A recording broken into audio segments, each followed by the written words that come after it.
Ann Curtis, tuluyan nang namaalam sa It's Showtime family.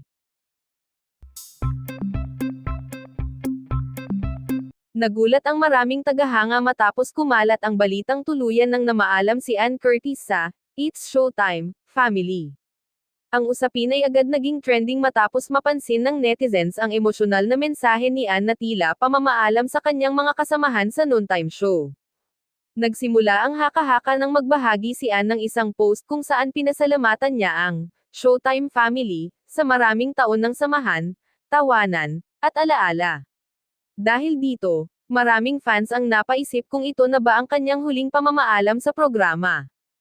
Ayon sa ilang netizens, ramdam sa mensahe ni Ann ang bigat ng emosyon, dahilan upang isipin ng iba na permanente na ang kanyang pag-alis.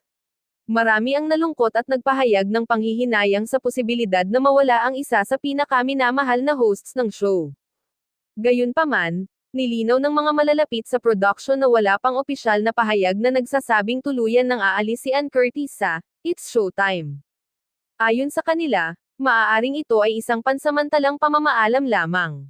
Matatanda ang ilang beses na ring nag-leave si Ann mula sa show dahil sa personal na dahilan, kabilang na ang kanyang pamilya at mga proyekto sa labas ng bansa. Sa kabila nito, palagi rin naman siyang nagbabalik sa programa. Ipinahayag din ng ilang co-host ang kanilang pagmamahal at suporta kay Ann sa pamamagitan ng mga mensahe at komento. Pinuri nila ang kontribusyon ni Ann sa programa at ang pagiging inspirasyon niya sa buong Showtime family. Samantala, nagpasalamat naman ang mga tagahanga kay Ann Curtis sa saya at aliw na ibinigay niya sa noontime show sa loob ng maraming taon. Para sa kanila, hindi matatawaran ang naging papel ni Ann sa tagumpay ng programa.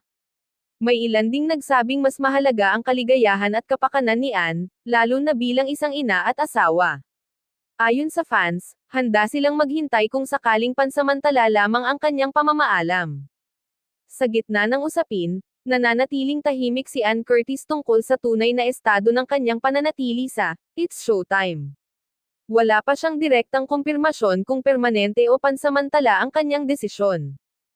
Patuloy namang umaasa ang Showtime viewers na muling makikita si Ann sa entablado ng programa. Para sa marami, hindi kumpleto ang It's Showtime kung wala ang kanyang presensya at enerhiya. Sa ngayon, malinaw ang isang bagay. Ang pamamaalam ni Ann Curtis ay puno ng pasasalamat at pagmamahal, at anuman ang kanyang desisyon, mananatili siyang mahalagang bahagi ng It's Showtime family at ng puso ng kanyang mga tagahanga. Dagdag pa rito, iginiit ng ilang netizens na ang anumang pamamaalam ni Ann Curtis ay dapat tingnan bilang tanda ng kanyang paglago bilang isang artista at individual. Para sa kanila, mananatiling bukas ang pintuan ng It's Showtime para kay Ann, at anumang oras na piliin niyang bumalik, tiyak na buong pagmamahal siyang tatanggapin ng kanyang Showtime family.